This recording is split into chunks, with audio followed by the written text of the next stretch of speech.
Hola, un saludo. Nosotros somos el equipo 11 y somos los encargados de presentarles el método Cross-Hall. Los integrantes de nuestro equipo son Toledano Yogue César Alexis, De la Rosa Tenagua Edwin Octavio, Simbro Azcatl Alejandro y su servidor Rodríguez Pérez Leonardo. Bien, introduciéndonos en el tema.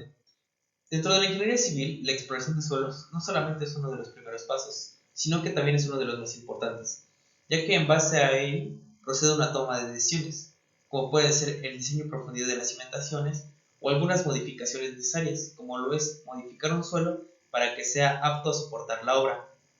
Para estas exploraciones existen distintos métodos, ya sea que pueden ser directos como sondeos y muestreos, o indirectos como los métodos geofísicos que veremos en distintas exposiciones. El método que le tocó a mi equipo es el método Cross-Hole, que como podemos leer en la diapositiva es una técnica de exploración geotécnica, la cual evalúa las propiedades del suelo mediante la propagación de ondas sísmicas realizadas entre perforaciones, la cual nos permite obtener distintos parámetros del terreno, los cuales serán importantes para el diseño de la obra. Bien, como principios básicos que necesitamos saber para entender este método, es que el método de Cross-Hole es un ensayo que se realiza in situ, o sea, se necesita estar en el campo y en el suelo específico que se va a estudiar. Forma parte de estudios de exploración de geotecnia. Su objetivo principal es determinar las propiedades mecánicas y dinámicas de nuestro suelo, especialmente la velocidad con la que se propagan distintas ondas sísmicas. Esta información es muy importante, ya que, si la llegamos a conocer, podemos saber cómo responde nuestro terreno ante cargas dinámicas, como lo pueden ser sísmicas o algunas vibraciones producidas por el entorno. En el segundo punto que tenemos es que su principio fundamental es medir el tiempo que tarda una onda sísmica en viajar entre dos o más perforaciones. Al conocer la distancia entre estas perforaciones y el tiempo que recorre toda la onda, se puede calcular la velocidad de propagación, la cual se relaciona directamente con sus características de rigidez del terreno. Bien, ya conociendo los conceptos básicos de en qué consiste el método, se pueden explicar sus bases. Para hacerlo de manera clave, concisa y breve, se dividieron en 4 puntos. Como primer punto, es que se genera una onda sísmica dentro de un pozo, el cual conoceremos como un emisor.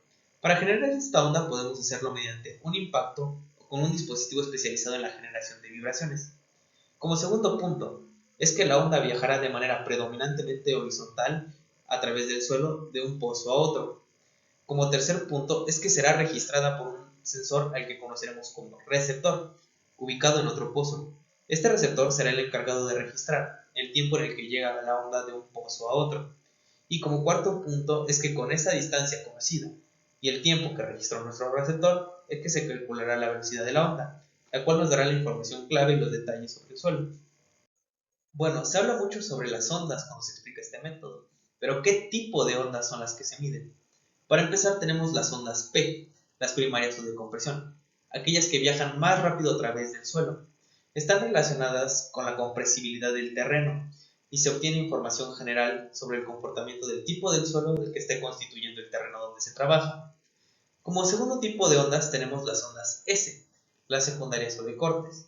Son muy importantes ya que están directamente relacionadas con la rigidez del terreno y conociendo la velocidad a través de la que viajan ellas, se obtiene un parámetro fundamental para el análisis sísmico, el cual es el módulo de corte, y con él pues, se pueden diseñar las obras civiles.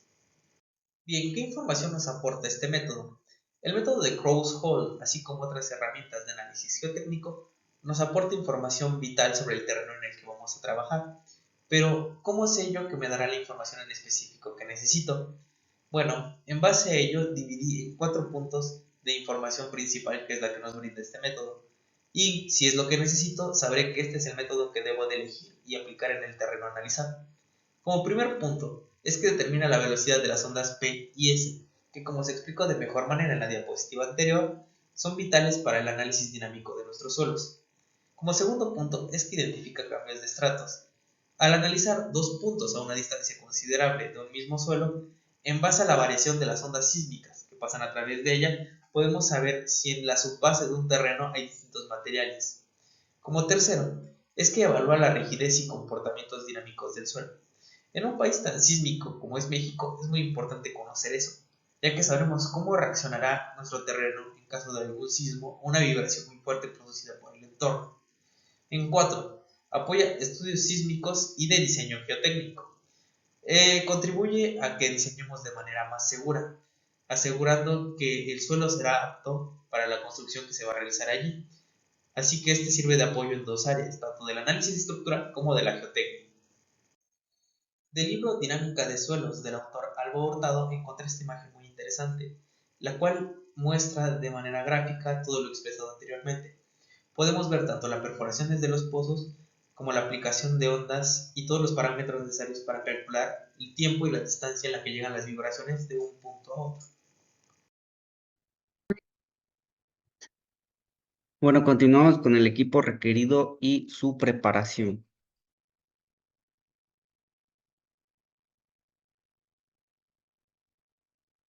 Como equipo necesitamos una unidad de procesamiento centralizado que básicamente es una computadora con un software especializado para almacenar, procesar y analizar los datos sísmicos registrados durante la prueba, capaz de manejar grandes cantidades y realizar análisis en tiempo real. Sondas emisoras y receptoras. La emisora genera impulsos ultrasónicos que se propagan a través del concreto. La receptora detecta estos impulsos ultrasónicos y los convierte en señales eléctricas. Cables de transmisión, que son cables coaxiales o de datos que conectan las ondas a la unidad central de procesamiento. Transmiten las señales eléctricas generadas por la sonda emisora a la unidad de procesamiento. Equipos de posicionamiento, que es un equipo mecánico que permite bajar y subir las ondas dentro de los tubos de acceso del pilote de manera controlada. También necesitamos un sismógrafo, un equipo que registra los datos sísmicos en forma digital. Puede estar integrado en la unidad central del procesamiento, o sea, en la computadora. Tubos de acceso, que son tubos de acero o PVC de 1.5 a 2 pulgadas de diámetro, sujetos internamente a la armadura del pilote, que deben de llenarse de agua para el acoplamiento acústico. Carretes y sensores de profundidad, que es lo mismo, un mecanismo para bajar las ondas y registrar automáticamente la posición, la profundidad en tiempo real. Para su preparación tenemos primero la inspección previa del pilote, que es verificar el estado del pilote y los tubos de acceso, asegurarse de que todos los tubos estén libres y llenos de agua. Lubricación de los tubos. Llenar los tubos de acceso con agua o un fluido de acoplamiento para asegurar un buen contacto acústico. Posicionamiento del equipo. Colocar el equipo de posicionamiento sobre el pilote. Asegurarse de que las ondas estén alineadas con los tubos de acceso. Conexión de cables y sondas. Conectar las ondas a los cables de transmisión. Verificar que las conexiones estén seguras. Configuración del software. Configurar los parámetros de la prueba en el software de análisis. Verificar que el equipo esté funcionando correctamente. Calibración del equipo. Realizar una prueba de calibración para asegurarse de que el equipo esté funcionando correctamente. Planificación de la prueba. Determinar la profundidad de la prueba y el espaciado entre mediciones. Asegurarse de que el personal esté capacitado y familiarizado con el equipo.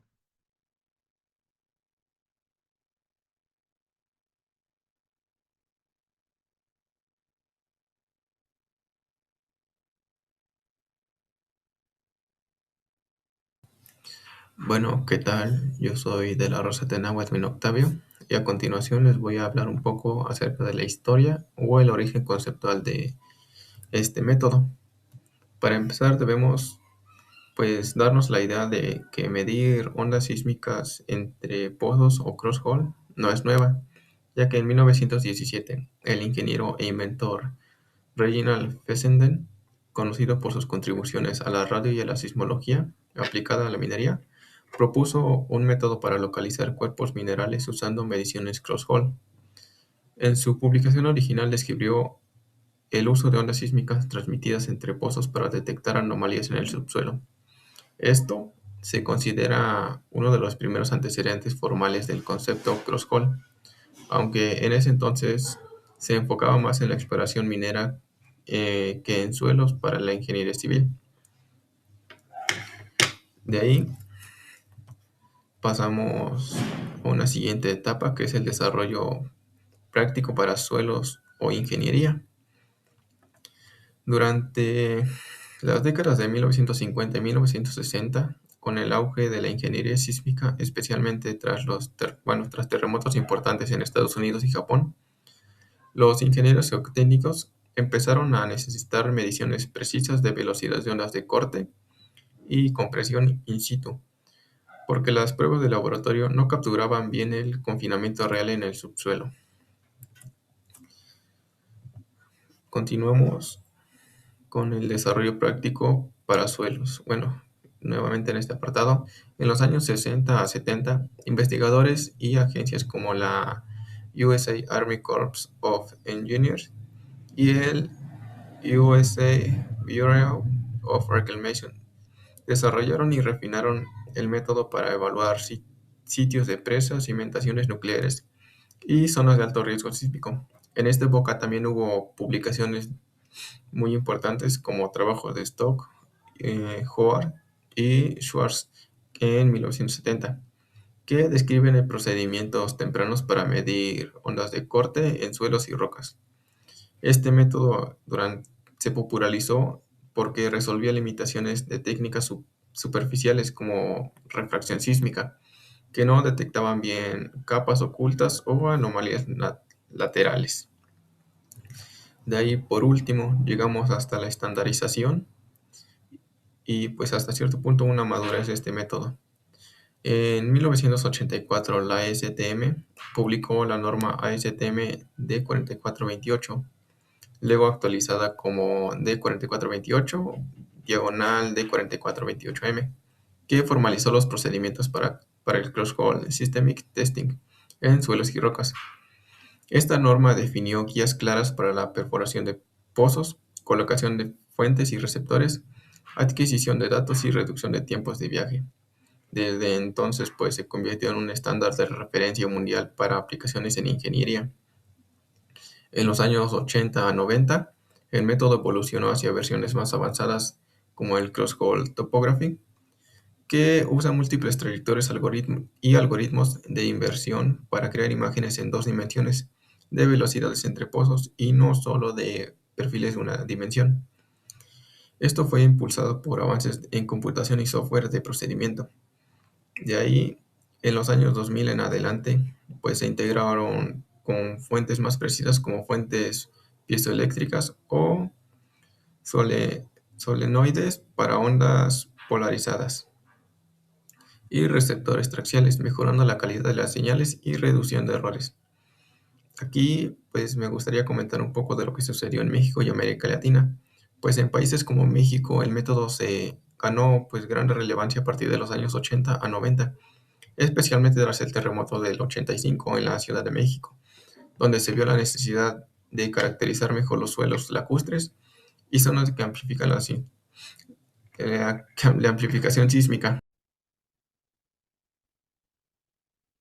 Terminando el apartado de historia, continuamos con el cómo es el procedimiento general del método de Cross-Hole. Bueno, hay que recordar el concepto principal, y es que es una prueba geofísica que se realiza en sitio para determinar las propiedades elásticas de los suelos.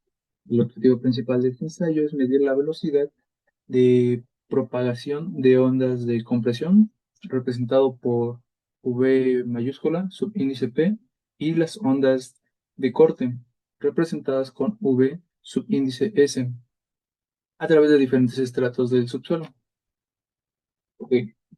Podemos definir el procedimiento en 5 pasos generales que se deben de cumplir sí o sí. Puede cambiar un poco la manera en cómo lo realizamos, pero esto depende mucho del sitio y de las herramientas que ocupamos. Ahora bien, ¿cuál sería nuestro primer paso? Bien, nuestro primer paso lo podemos definir como la perforación y preparación de sondeos. Ah, Anteriormente, o complementando esto, se definirá bien cómo es la preparación del sitio, pero en este caso, o mejor dicho, la preparación de nuestro sistema para medir estas ondas que comentaba hace un momento. Digamos que el proceso comienza con la ejecución de 2 o 3 sondeos y la distancia general entre estos oscila entre 3 y 9 metros. Cada pozo se reviste con tubería de PVC y aquí es donde entra el punto crítico, porque el espacio anular entre la tubería y el suelo debe sellarse completamente con una lechada de cemento bentonita. Digamos que este sello garantiza que la energía sísmica viaje del suelo al sensor sin pérdida de señal. También nos ayuda a que nuestra tubería no se mueva tanto. Así que, continuando con el paso número 2, bueno, antes, quiero mencionar que aquí justamente se ve cómo se perfora el suelo y cómo empieza, o bueno, cómo se instala más o menos el equipo para emitir estas ondas. De hecho, más adelante se verá un poco mejor cómo funciona este sistema. Pero, si ven, no es muy grande la distancia entre los sondeos. Ahora sí, el paso 2. ¿Cómo podemos definir el paso 2? Sino como un registro de desviación. ¿Qué quiero decir con esto? Porque no debemos de asumir que los pozos son verticales. Debemos de medir la desviación real para conocer la distancia exacta entre el emisor y el receptor a cada profundidad de interés. Ok, ¿qué quiero decir con inclinometría? Quiero decir que cuán recto está nuestra tubería. Debemos de ver si está mm, totalmente vertical o tiene un cierto grado de inclinación.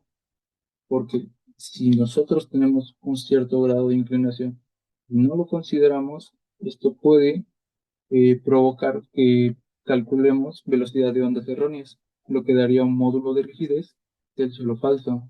Es decir, nos arrojarían datos erróneos si consideramos que todo está totalmente vertical. De hecho, justamente aquí se muestra justamente cómo se instalan las tuberías, pero comento lo mismo. Debemos de considerar que no todo es vertical y debemos de comprobar cuántos grados de inclinación tienen esas tuberías para considerarlo en nuestros análisis y a la hora de presentar nuestros resultados. Bien, continuamos y sería el paso número 3, instrumentación y acoplamiento. Aquí ya empezamos a instalar nuestros aparatos o nuestros sistemas. Bien, en este bajamos la fuente de energía, un martillo que puede ser mecánico o puede ser eléctrico, en el pozo emisor y los geófonos triaxiales, los que van a recibir las señales, en los pozos receptores. Ambos equipos deben estar alineados a la misma cota. De hecho, justamente aquí muestro un ejemplo de esa alineación. Ahora bien, una vez en posición, se activan sistemas neumáticos para anclar los sensores contra las paredes del pozo. ¿Qué quiero decir? Que estos geófonos se van a anclar o se van a pegar a la tubería y asegurando un contacto mecánico firme con el terreno. Bien, digamos que aquí solamente necesitamos instalar y alinear la fuente que va a emitir las ondas y los geófonos que van a recibir esas ondas, que van a leer esas ondas. Así que, más que nada, en este proceso se debe hacer una correcta instalación y tener en cuenta la elevación de estos equipos para que sean la misma y nos arrojen datos que nos sirvan. Ah, continuando con el cuarto paso, que sería la generación de ondas y su registro.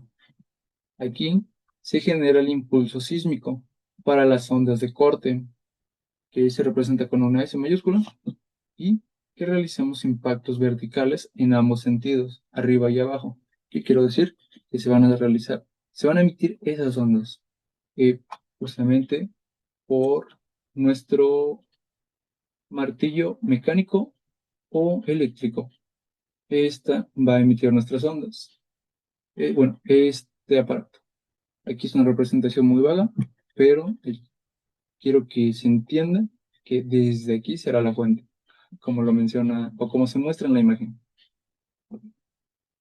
Continuando, vemos que esto produce una inversión de fase en las ondas registradas por el sismógrafo, lo cual nos permite identificar con precisión exacta el momento de llegada de la onda de corte entre el ruido de fondo. ¿Qué quiero decir con esta parte? Que en esto de hecho consiste nuestro método, emitir ondas y leer esas ondas, justamente para que se entienda un poco mejor a lo que nos referimos con una inversión de fase, es como una alteración de la polaridad de la onda. ¿Qué quiero decir con eso? Que podría reflejar nuestros cambios importantes en el subsuelo o el mecanismo de ruptura del sismo, por dar un ejemplo. Eh, ¿Qué quiero decir?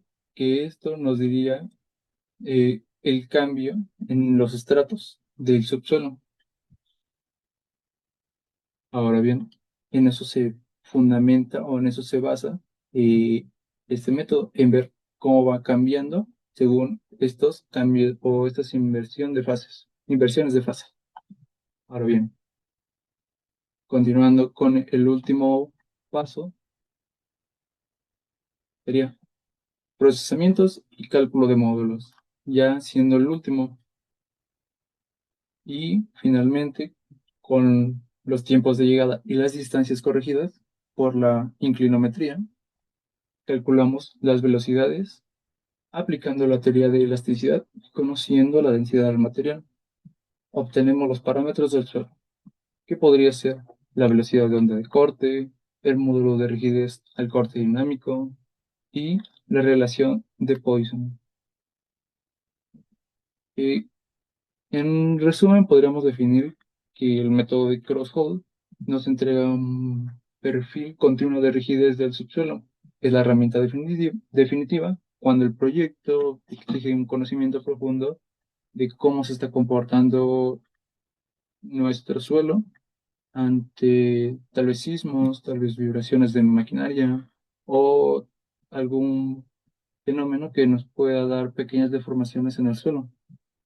Aunque también hay que destacar que este método no es del todo, ¿cómo podemos definirlo? Se ve acompañado de otros métodos.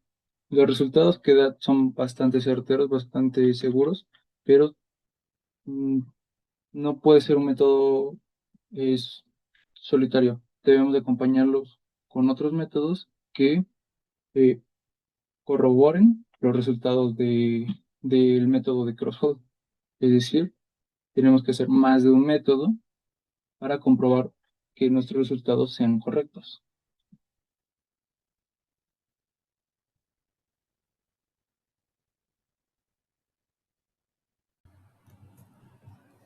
Bueno, pues una vez terminados los 5 pasos para este experimento, debemos de llegar a unos previos a la interpretación de resultados. Este sería el procesamiento de datos, puesto que es necesario eliminar interferencias ambientales como tráfico o viento. Esto usando algún software o filtro bandpass para aislar picos claros. Después debemos realizar el cálculo de velocidades, en donde el correcto cálculo de velocidades pues, nos ayuda a aproximarnos de mejor manera al tipo de rigidez del suelo, así como de posibles características del suelo en cuestión. Ahora sí, la interpretación de velocidades. Pues después de hacer toda la limpieza de ruido, pues lo que ahora tenemos son tiempos de llegada de las ondas. Digamos, bueno, poniendo algún ejemplo, digamos que los pozos están a 4 metros el uno del otro.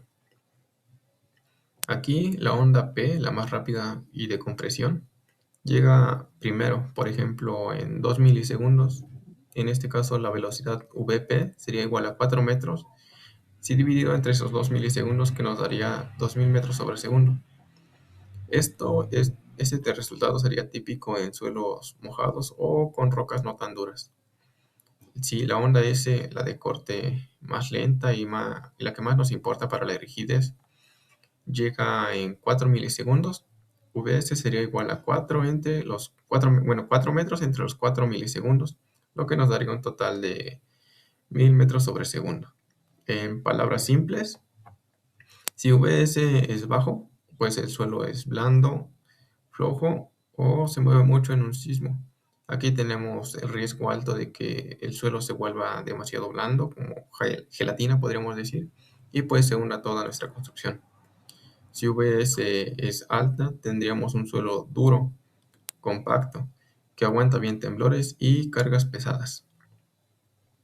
Algunos ejemplos rápidos de lo que pues, se ve en la vida real, en Puebla o zonas parecidas, tendremos una Vs de 150 a 300 metros sobre segundos. Esto nos daría a entender que tenemos arcilla blanda o lodo, típico de valles y donde debemos de tener cuidado con la licuefacción. Si Vs es de 400 a 700 metros sobre segundo, tendremos arena o grava bien compactada. Esto ya está más decente, por así decirlo, para construcción de edificios.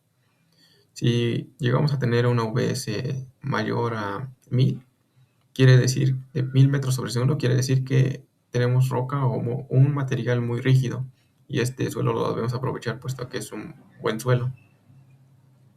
Ahora, con Vs y Vp, sabiendo más o menos la densidad del suelo, que suele andar entre 1.8 y 2.2 toneladas metros por metro cúbico, se debe de calcular las propiedades que nos van a servir aún más para el diseño.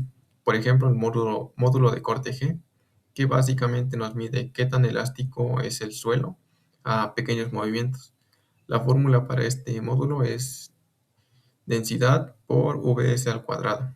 Un ejemplo es Vs es igual a 500 metros sobre segundo, con una densidad aproximada de 2. En este caso, G sería igual a 500 megapascales. ¿Qué quiere decir esto? Que si G es bajo o menor a 100 megapascales, el suelo es flojo, donde es mejor meter pilotes o mejorar el terreno. Si es alto, va de 500 a 1000 megapascales, pues está muy bien. Aquí podemos poner cargas más pesadas sin tanto problema. Ahora, la relación de Poisson mide qué tan apretado o saturado está el suelo. Normalmente anda entre 0.2 y 0.4. Si sale de 0.45, pues es casi seguro que el suelo está demasiado lleno de agua y por lo tanto es muy plástico. Algún ejemplo de esto podría ser la arcilla hinchable. Ahora, el módulo de Young es el pues más parecido a la rigidez general y se usa pues para deformaciones. En resumen, para este apartado podremos decir que Vs y G son los más importantes o más sobresalientes dentro de todo este campo, puesto que mientras más altos sean, más rígido y seguro es el suelo para pues, soportar terremotos. Ahora, debemos de tomar en cuenta los perfiles, como por ejemplo el perfil de velocidad versus profundidad. Lo que se hace aquí es graficar Vs y a veces Vp y contrastarlos con la profundidad. Es como un retrato del suelo de arriba hacia abajo.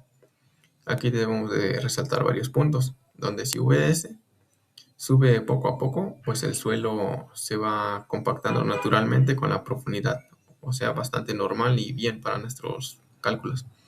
Si hay un brinco grande hacia arriba, quiere decir que pasamos de algo blando a algo duro. Ejemplo, pasar de arcilla a grava o a roca volcánica.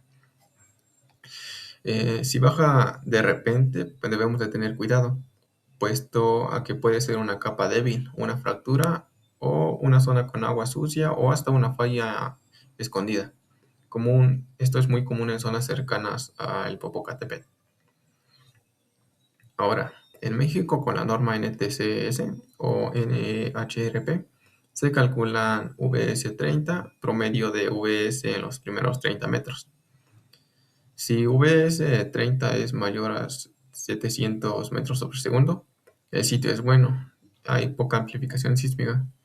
Si VS es de 180 a 360 metros sobre segundo, el sitio es blando, amplifica mucho el sismo, como en muchas partes de Puebla o la Ciudad de México.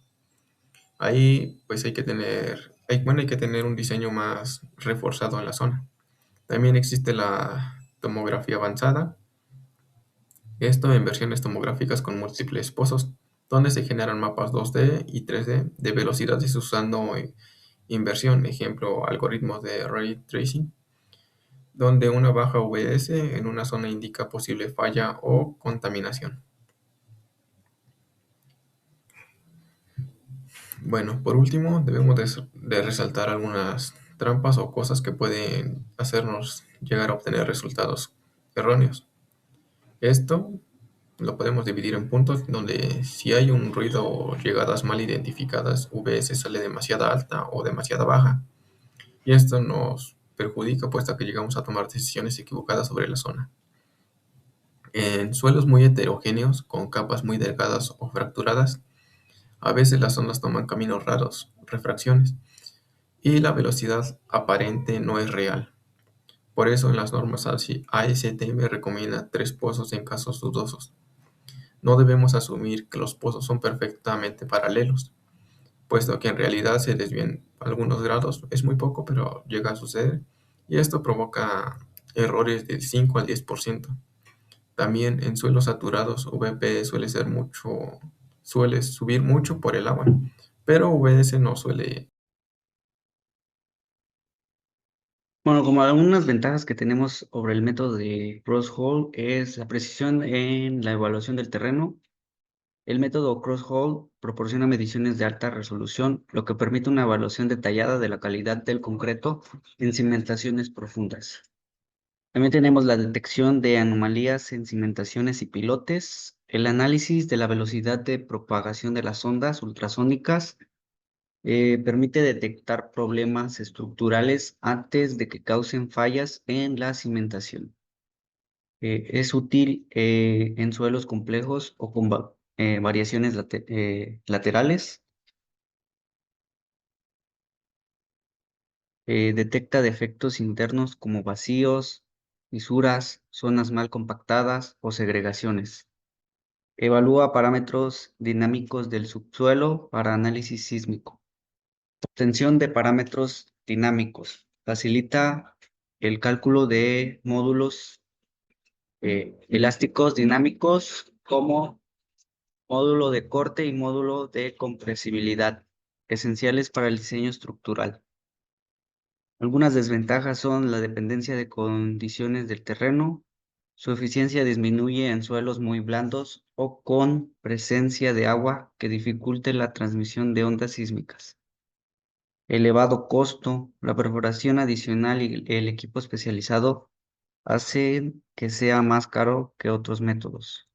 La presencia de pequeñas fisuras horizontales puede no ser detectada a menos que se implemente un procedimiento más complejo.